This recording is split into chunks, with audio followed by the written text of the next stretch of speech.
Hello guys, welcome sa aking vlog. Today's video, gagawa tayo ng beef tapa. Ito guys, ang ingredients ng ating beef tapa. Paminta, asin, toyo, lemon. Ito yung lemon na ano ko. At saka garlic. Nailagay ko na yung asin at saka black pepper. Ngayon, isunod naman natin ang ating lahat ng ingredients nito. Lalagay natin. Lagyan natin ng toyo. Bahala ka na kung paano ko itatandyahin. Yan guys. Nilagay ko na rin yung asin dyan lahat. Lalagay ko na lang yung ating lemon juice. Dahil wala tayong kalamansi, lemon ang gagamitin natin. Ayan. Lagay natin lahat yan. At saka ang ating bawang. Crash pa natin dito. Gamitin natin to. Pang-crush natin sa bawang.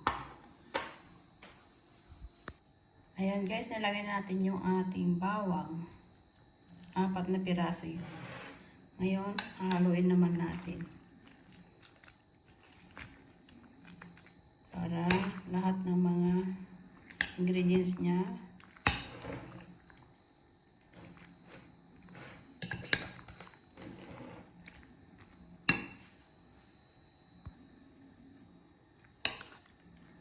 ayan guys, nahalo natin ang ating beef tapa. Ganito.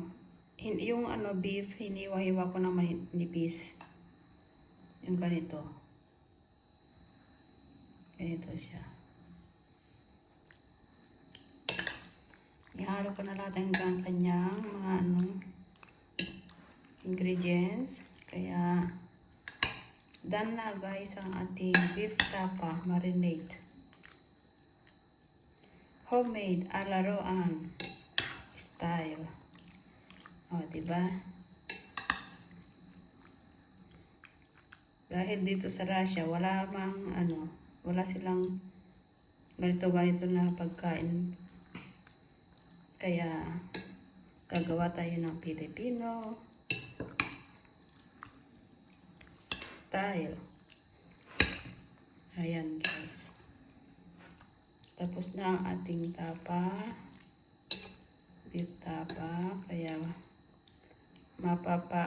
yummy kabukas nito with rice. Fried rice kamo. Ayan guys, tapos na ang ating preparing beef tapa.